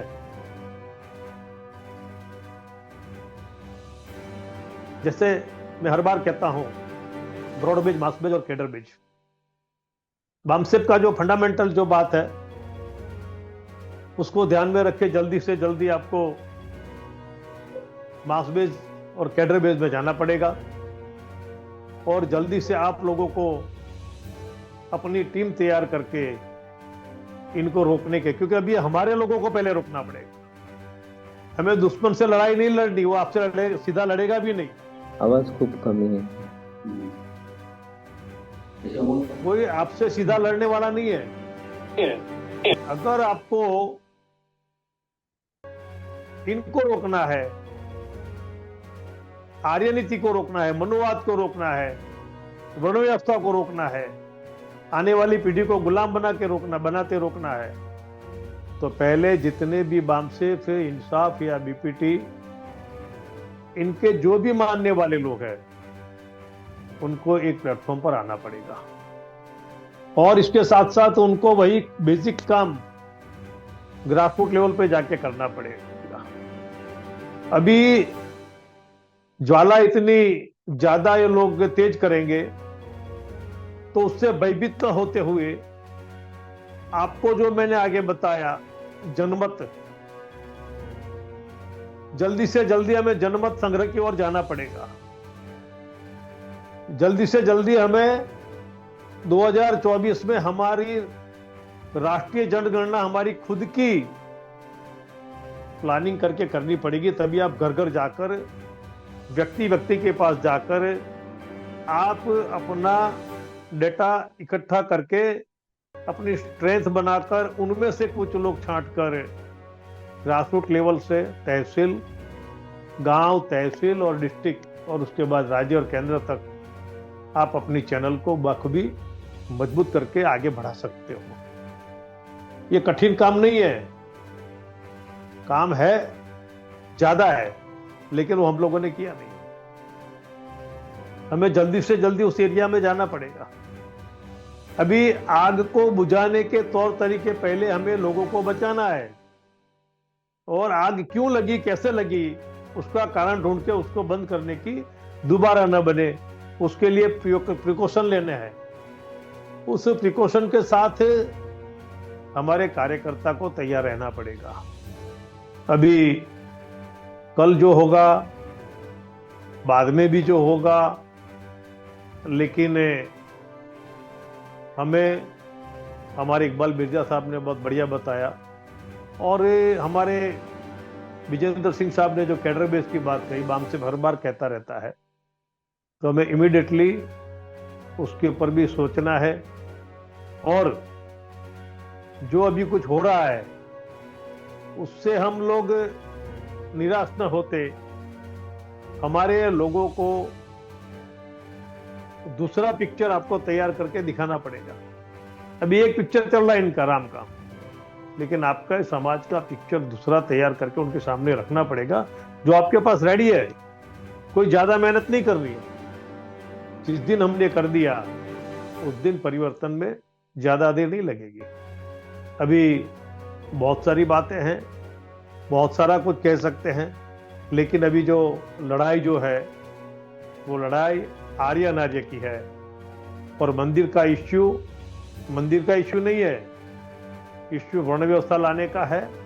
और उसके लिए जो मैं कई बार बोला हूं, भारत में डेमोक्रेसी की बजाय, प्रजातंत्र की बजाय धर्म राजनीति के साथ जुड़कर वर्ण व्यवस्था लाकर, इस देश में प्रेसिडेंट रूल लाकर, ब्राह्मण जो पहले पुरोहित था और वो राजा को जिस तरह से कहता था वही राजा करता था, न तो राम का राज था न राम ने राज किया था।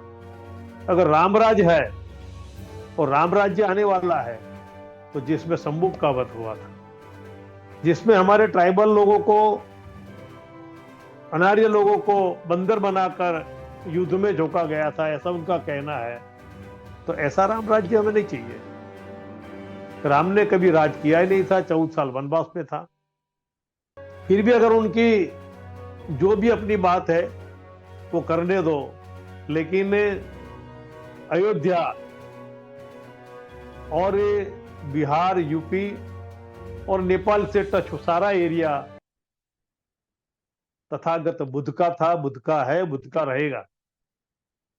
अभी उसके लिए हम लोगों को कम से कम धर्म राजनीति की जो परिभाषा है वो हमारे कार्यकर्ता को, हमारे समाज के लोगों को समझानी पड़ेगी।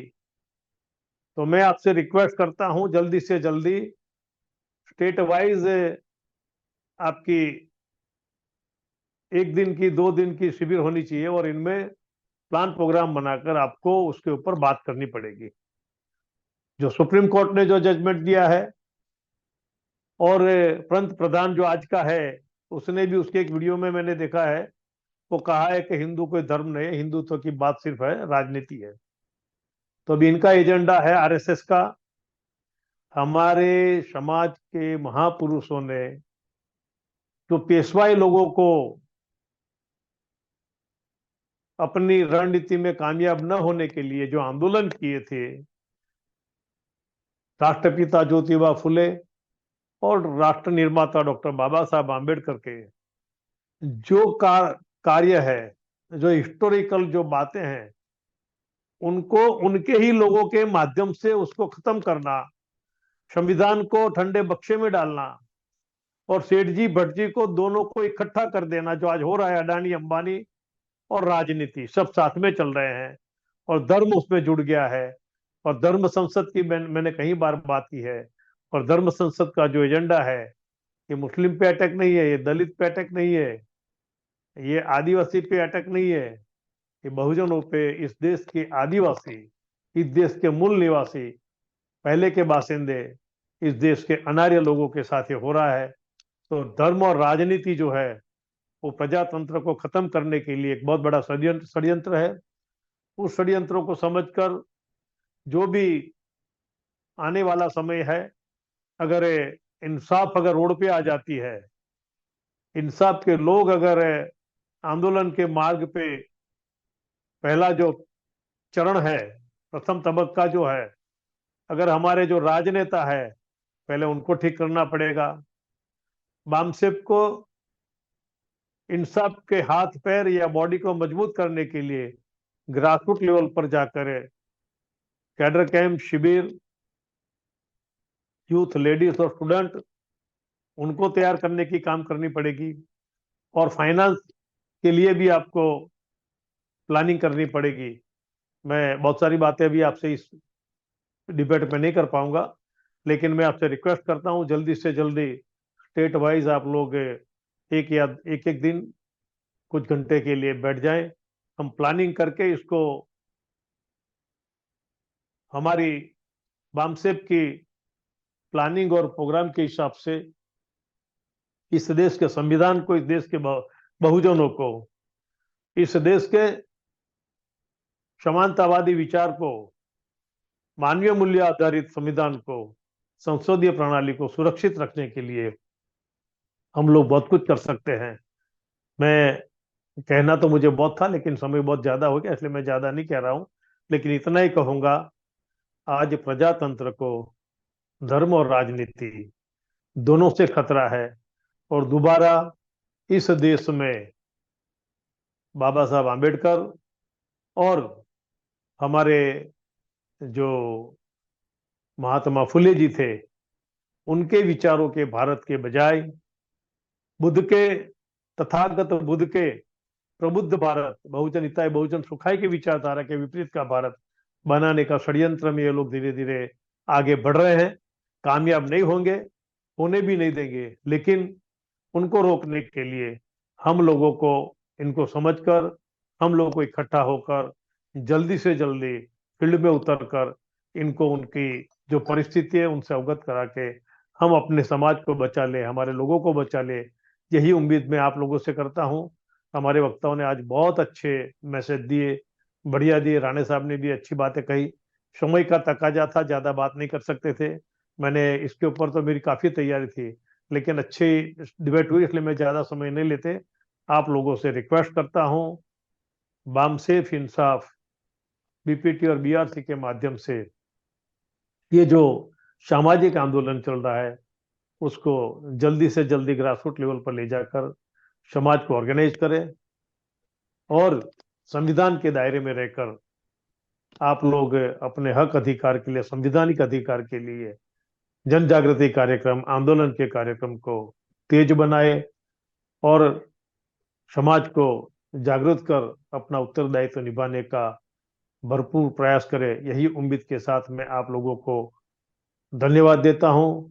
और कल जो काला दिन है, वो काला दिन इस देश में बहुजनों ने अपने हाथों से, बहुत सारे लोगों ने पैरों पे कुल्हाड़ी मारने जा रहे हैं। बहुत से हमारे लोग, एमपी, एमएलए, सामाजिक कार्यकर्ता, सब लोगों ने आंख मूंद कर कल का काला दिन वो लोग देखेंगे, मनाएंगे। ये बहुत ही खतरनाक बात है, लेकिन इस काले दिन के सामने उजाला भी हम लोग आने वाला है। हम अंधेरे में नहीं जाएंगे, चाहे कितने आंदोलन करें, उसके सामने हमारा आंदोलन हम दोबारा दूसरा तैयार करके रख देंगे। लेकिन जो आने वाला अंधेरा जो दिख रहा है, उसको दूर करने के जो तौर तरीके, उसके ऊपर हमें जाना है। और कल के दिन जो हमारे लोगों को हम जहां जहां मैसेज दे सके, ये राम राज्य नहीं है, ये अनार्यों के विरुद्ध में आर्य लोगों का, मनुवाद का, वर्ण व्यवस्था का, प्रस्थापना का प्लानिंग है। और उनमें जो राजनीति जुड़ गई है, जो सेठ जी भट्ट जी जुड़ गए हैं, जो महात्मा फुले के जो शब्द थे वो सेठ जी भट्ट जी वाले, अदानी, अंबानी और राजनीति सब मिलकर बहुजनों के संविधान को, उनके देश में उनके हक और अधिकार को छीनने की बहुत बड़ी साजिश हो रही है। उस काले दिन को हम लोग धिक्कारते हैं और धिक्कार करते हुए हम लोग दोबारा अपना जो काम है उसके ऊपर आगे बढ़ते हुए, मैं आपसे उम्मीद करता हूं हम लोग दोबारा अपने काम में ज्यादा मजबूती से आगे जा सकते हैं। यही उम्मीद के साथ सबको धन्यवाद। जय भीम, जय भारत। धन्यवाद सर, आपने बहुत बड़ी बात रखी है यहाँ। माननीय पूज्य बंटी जी, अपना माइक अनम्यूट करें और अपनी बात रखिए। माननीय विनय बोधी प्रिय। मैंने सुना कुछ जो है, मैं विस्तार पूर्वक अभी बात भी नहीं कर सकता हूँ। मैं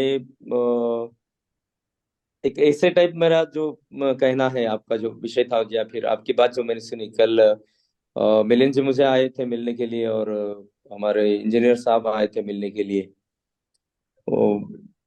सारांश तो मैं समझ गया, लेकिन मैं अभी बात नहीं रख सकता।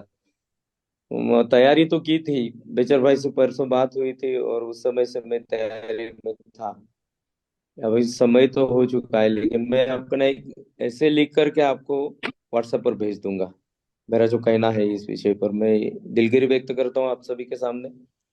मेरा पैर इंजर्ड था, कल मिलिंद जी ने देखा भी था। अच्छा अच्छा। और उसके कारण जो है मैं आज भी लेट हो गया सर। तो मैं दिलगिर हूँ आप सभी से, विशेष करके बेचर भाई से आपने याद किया, और पंचशील जी, कुंभार, आप सभी लोग, आपकी जो मूवमेंट है, मैं आपको शुभकामनाएं देता हूँ, मंगल कामनाएं करता हूँ आपके प्रति।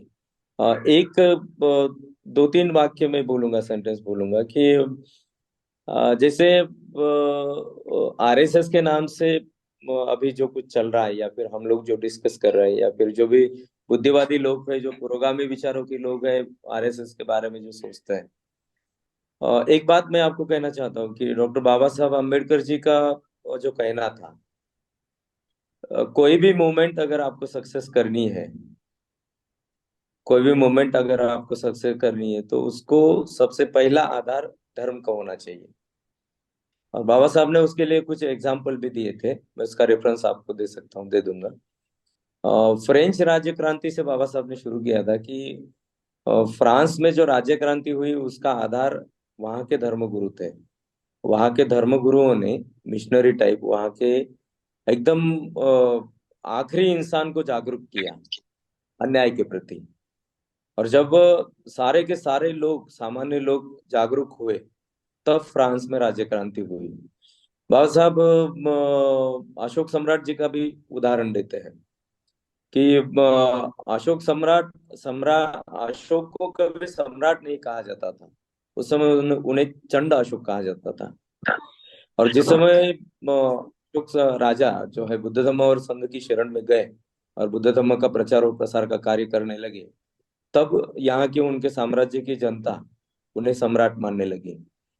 बाबा साहब ने एक छत्रपति शिवाजी महाराज का उदाहरण दिया था कि छत्रपति शिवाजी महाराज का राज्याभिषेक करने के लिए यहाँ के जो पंडित भट्ट ब्राह्मण है, ये लोग तैयार नहीं थे।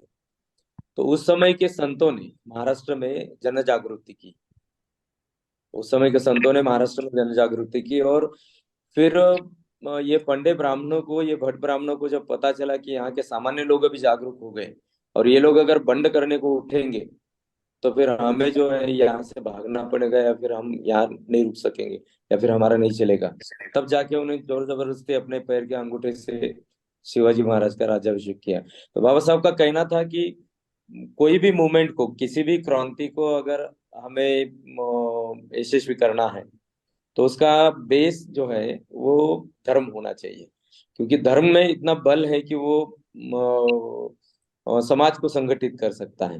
वही एक क्षेत्र है जो समाज को संगठित कर सकता है। मैंने आपके बारे में सुना, पंचशील कुमारी भाई हमेशा, कुमारी सर मेरे से बात करते थे, हमारी हमेशा डिस्कस होती थी और मैं सुनता हूँ। मैं भिक्षु भी हूँ, लेकिन समाज कार्य के प्रति मेरी बहुत ज्यादा नजदीकी है या फिर मेरा बहुत लगाव। एक बात सर मेरे समझ में आती है कि हम लोग समाज को जोड़ना चाहते हैं तो उनके अंदर धर्म की भावना, जैसे आरएसएस की बात हम करते हैं, आज इतने सालों पश्चात, स्वतंत्रता के इतने सालों बाद, अगर ये भारत पर ये लोग राम राज्य करना चाहते हैं या फिर इनकी इतनी हिम्मत होती है, तो उसके पीछे उन्होंने यहाँ के ओबीसी और यहाँ के सामान्य लोगों को, यहाँ के बहुजन लोगों को वो धर्म के नाम से जो है उन्होंने जो है एक क्या कहना चाहिए, उनको चक्कर में डाला, उनके धर्म के जंजाल में फंसाया। और ये लोग हमारी मराठी में उसको धर्म बेड़ा कहते हैं। तो धर्म के नाम से ये लोग पागल हो चुके हैं और फिर ये लोग धर्म के नाम से सामान्य लोगों को पागल करके, यानी उनको उलझा के अपनी राजनीति सीधा करना चाहते हैं। और आज जो कर रहे हैं, कल का जो काला दिन ये लोग मना रहे हैं या फिर ये जो करने जा रहे हैं, इसके पीछे उनकी ताकत यही है कि उनके हाथ में राजनीति है। लेकिन राजनीति के पीछे तो आरएसएस है। आरएसएस तो राजकीय संगठन नहीं है, आरएसएस तो धार्मिक संगठन है उनका। जो भी कहते हैं वो हिंदू कहते हैं या फिर वो जो भी कहते हैं। तो मुझे ये लगता है कि जो भी मूवमेंट आप चलाने जाएंगे, जो भी लोग हमारे मूवमेंट चलाते हैं, उनके पीछे धर्म के विचार या फिर भगवान बुद्ध के जो वचन है उनमें हम धम्मपद का अध्ययन करेंगे तो हमको समझ में आएगा कि समाज जोड़ने के लिए भगवान ने क्या क्या उपदेश किया था, या फिर कौन से प्रसंग ऐसे हैं कि जहाँ पर लोगों के बीच में भेदभाव होते थे, लोग जो विभक्त होते थे और भगवान के वचन पर लोग इकट्ठा होते थे। तो सर, राठौड़ सर, मुझे तो लगता है कि हमें धार्मिक संगठन में और थोड़ा सा आप लोगों को, आप जैसे लोगों को, आप जैसे बुद्धिमान लोगों को, आपकी एक रिस्पेक्ट भी है पूरे भारत भर में। आप बुद्धिमान है, आपके जो विचार है, आपकी जो शैली है या फिर आपकी जो कार्यशैली है, ये सबसे लोगों को जो है प्रभावित करने वाली है। लेकिन ये प्रभाव क्यों नहीं होने जा रहा है इतने सालों से? आपने तो पूरा अपना लाइफ इसके लिए जो है पूरा अर्पण कर दिया, समर्पित कर दिया, और आप 24 आवर्स फुल टाइम काम करते हैं। आपके पीछे तो कोई स्वार्थ भी नहीं है, फिर भी हम लोग पीछे क्यों हटते हैं? तो मुझे लगता है कि इसके बारे में हमें थोड़ा सा सोचना चाहिए। और एक बौद्ध भिक्षु होने के नाते मेरी तो एक राय रहेगी आपके साथ कि आपके कार्य में, आपके मूवमेंट में, आपके संगठन में धार्मिकता अगर आप जोड़ेंगे या फिर धार्मिकता का एक आश्रय आपके संगठन को, अगर मूवमेंट को मिलता है, तो मेरे ख्याल से लोग ज्यादातर आपके साथ जुड़ते रहेंगे या फिर जुड़ेंगे। परसों मुझे बेचर भाई का फोन आया था, तो मैंने कहा कि भाई आप नांदेड़ में आए लेकिन हमारी मुलाकात नहीं हुई। तो हमारी तो मुलाकात होनी चाहिए बार बार, या फिर हम लोग एक साथ बैठने चाहिए। हम अपना काम तो कर रहे हैं, लेकिन हमारे काम में भी तो इस प्रकार का कोई संगठन या फिर इस प्रकार का ऐसा कोई मूवमेंट का कोई आशावाद हमें आज तक दिखाई नहीं देता है। और इसके पीछे बाबा साहब का कहना हमने नहीं माना। बाबा साहब का कहना था कोई भी काम करना है तो मिशनरी टाइप हमें वर्क करना पड़ेगा। और धम्म प्रचार के बारे में तो बाबा साहब सलाह थी हमें कि मिशनरी टाइप हमें काम करना पड़ेगा, लेकिन आज धम्म प्रचार करने वाले हम लोग मिशनरी टाइप काम नहीं करते हैं, और इसीलिए हम जो बहुजन लोगों को जागरूक नहीं कर पा रहे हैं। ये एक हमारे अंदर जो है कमजोरी है, मुझे ऐसे लगता है सर।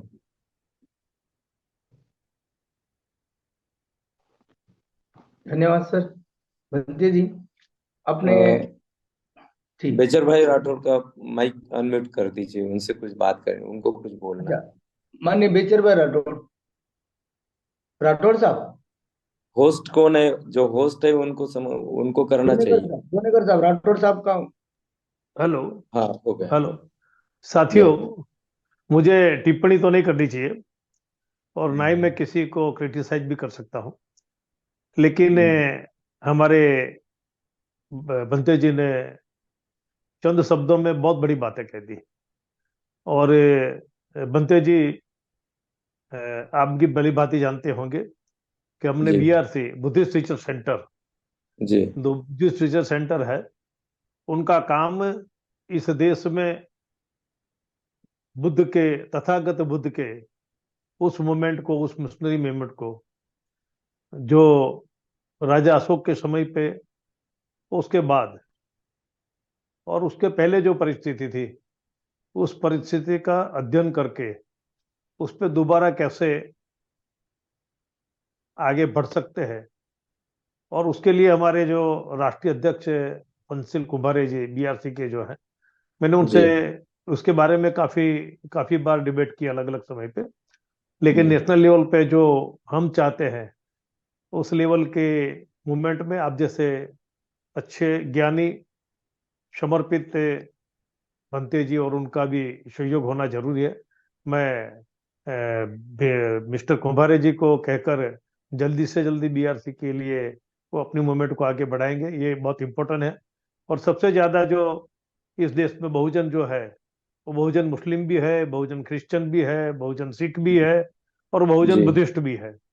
जी ये जितने जितने जो धर्म में जो भी लोग हैं, वो अपने अपने उधर रहकर अपनी मजबूती करे, उसके साथ रहकर हमें सहयोग भी करते रहे, ये भी उम्मीद है। Let all the co sufferer come together to put end their suffering. ये ये सभी धर्म में हमारे जो समदुखी लोग हैं, वो सारे लोग एक प्लेटफॉर्म पर आ जाए, और एक प्लेटफॉर्म पर आकर हम अब हमारा दुख दर्द दूर करें। और जो प्रीफेस में, संविधान की प्रस्तावना में जो डॉक्टर बाबा साहब आम्बेडकर ने जो बताया, लिखा है, और संविधान के अनुच्छेद 25 से 27 और उससे के आगे 22 से 24, इन सब में अलग अलग पहलू पर शोषण के, धर्म के, सबके ऊपर अपनी बातें कहने का मौका अच्छा दिया है, अपॉर्चुनिटी दी है। इसको हमें आगे बढ़ाना पड़ेगा, और उसके लिए हम लोग उसके ऊपर एक्शन लेंगे। लेकिन सभी धर्म का सिवाय ब्राह्मणवादी, मनुवादी लोगों को छोड़कर बाकी सारे एक है, बाकी सारे नेक है, सब एक हो जाए तभी कुछ कर सकते, यही उम्मीद रखता हूं मैं। हाँ जी, जय भीम। जय भीम, जय भीम। समदुखी इकट्ठा होना चाहिए, ये यस, जरूरी। हाँ हाँ, भिंगारे जी वाइंड अप करें, हाँ, आज समापन करें। इस कार्यक्रम में माननीय पीसी कुमारे साहब, राष्ट्रीय अध्यक्ष बीआरसी, माननीय विजेंद्र सिंह, पूर्व राष्ट्रीय अध्यक्ष एडीजीपी यूपी, माननीय इकबाल मिर्जा, जमात इस्लामी संघ महासचिव, माननीय अशोक कुमार जी डोंगरे साहब, पूर्व राष्ट्रीय उपाध्यक्ष बामसेप, माननीय गौतम राणे साहब, ज्येष्ठ पत्रकार, माननीय बेचर भाई राठौड़, पूर्व राष्ट्रीय अध्यक्ष बामसेप, और अभी अभी हमारे पूज्य भंते जी विनय बोधी प्रिय, इनको कम समय मिला मगर कम समय में अच्छी बात रखी। ऐसे सभी महानुभावों का मैं तहे दिल से शुक्रिया अदा करता हूँ, और आज का ये जो प्रोग्राम है यही खत्म हुआ। सबका मैं धन्यवाद करता हूँ। जय हिंद।